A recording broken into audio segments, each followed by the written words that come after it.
6 Şubat depremiyle beraber Malatya'da kırsal ilçelerde en çok zayiat veren ilçelerden bir tanesi Akçadağ. Şu ana kadar Akçadağ geneli %95 civarında konutlarımız bitmiş bulunmakta. 64 mahallemizde 120 tane şantiyemiz devam ediyordu. Bitti bir kısmı. 4500'e yakın kırsal konut. Bunun 720 tanesi TOKİ konutları. 300 küsür emlak konutumuz ve 253 tane civarında dükkanlarımız teslim edildi. Birinci etaplarımız oturuyor. İkinci etaplara da taşınmaya başladılar vatandaşlarımız. Malatya kırsalı genelinde Akçadağ'ımızda 4500'e yakın kırsal konut hak sahipliğimiz vardı. Bunların dediğimiz gibi %95 civarı bitti. %5 bir dilim de vatandaşlarımızın yer seçiminden dolayı gecikmeler oldu. Altyapısı, üst yapısı tamamen bitti. Vatandaşlarımızın bir kısmı taşındı, bir kısmı da bu yıl itibariyle inşallah sıcak yuvalarına kavuşmuş olacaklar. Vatandaşlarıma söz verdiğimiz 5 tane projemiz vardı. 4'ü gerçekleşti, bir tanesi kaldı. Tabii biz bunlarla sınırlı kalmıyoruz. Bunun üzerine belki 5 proje sözü verdik ama 15'e çıkardık. Hem devletimizin gücü, bizlerin de gayretiyle beraber projelerimizi 3 yılda olmadan bütün hepsini bitirmiş olacağız. İnşallah ilçemizi 50 yılla 100 yıl öngörerek bir çalışmalara devam ediyoruz. Küçük Sanayi KSS projemiz, Organize Sanayi Bölgesi ve Levent Vadisi projemizi de yarıya kadar getirdik. İnşallah onları da tamamladıktan sonra önümüzdeki süreçteki bütün aklımızda olan eksik gediklerimizi tamamlamış olacağız. Bir tanesi imarla alakalıydı. Hem merkezimizin imarı hem de eski belde olan yerlerimizin işte Ören, Kozluca, Bahri ve merkezin 18 uygulamalarını bitirmiş durumdayız şu an. İkincisi Türkiye'nin en iyi atı işleticilerin 2 ilinden olan TİGEM'deki bölgemizdeki sosyal donatı terapi merkezinin açmasıydı. Orayı da açtık. Üçüncüsü beyaz masamızdı. Yani sosyal belediyecilik anlamındaydı. Sosyal belediyecilik anlamında da bunu biraz daha geliştirdik. Vatandaşlarımız bizim ayağımıza geleceğine biz onların ayaklarına gidiyoruz. Şu ana kadar 8,5 milyona yakın sosyal yardımlaşma desteğini sağlamış olduk. Bir şeyimiz de tarım projesiydi.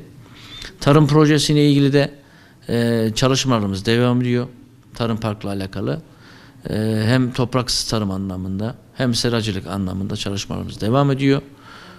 İnşallah bunu kayısıya alternatif neler üretebiliriz? Bunun yanına kadın kooperatifini de katarak bir harmanlama yaparak ilçemizde daha bilinçli tarım anlamında ne yapabiliriz? Çalışmalarımız devam ediyor.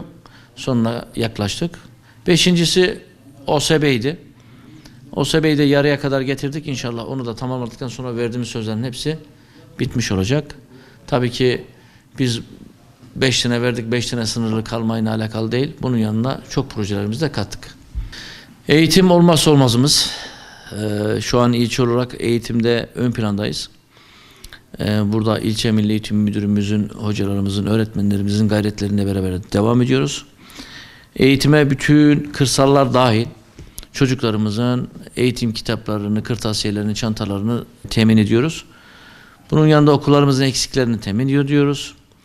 Kütüphanemiz vardı. Kütüphanemizin eksik olan raflarını Kültür Turizm Bakanlığı'nda istişare halinde yakın zamanda bir 2000-3000 tane kitabımız daha geliyor. Oranın eksiklerini tamamladık.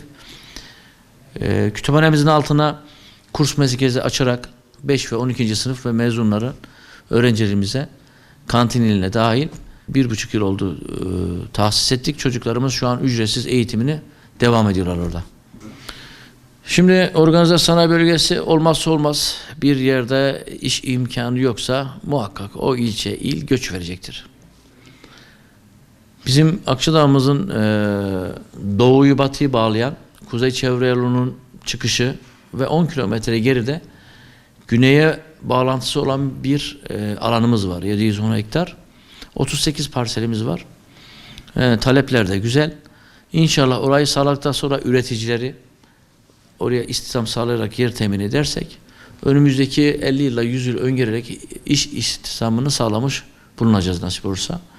Bunun akabinde küçük sanayi sistemi projemiz var. 52 dükkan sosyal donatılarına beraber ilçemizdeki üretim yapan vatandaşlarımızın hepsini bir araya toplayarak İlçemizin yaşanılabilir bir nezih ortamını yaratacağız. İlçemiz kadim bir ilçe. Tarihi milattan önce 111 yılına dayanıyor. Burada tarımıyla, sosyal faaliyetleriyle, sosyal tesisleriyle alakalı, eğitimiyle, kültürüyle, turizmiyle alakalı çalışmalar son hızla devam ediyor. İnşallah dönemimiz bitene kadar Akçadağ'ımızın şu eksiğimiz kalmayacak dedirtene kadar hizmetlerimiz devam edecek. Burada verdiğimiz projeleri de bakanlık tarafından olumlu göründüğü için bizleri de mutlu ediyor.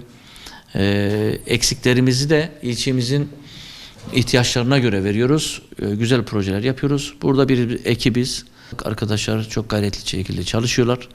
İnşallah şunu söylemek istiyorum. Çocuklarımız ve torunlarımızın geleceğinin inşa edecek şekilde hizmetlerimize ve projelerimize devam ediyoruz. Şunu da söylemek isterim.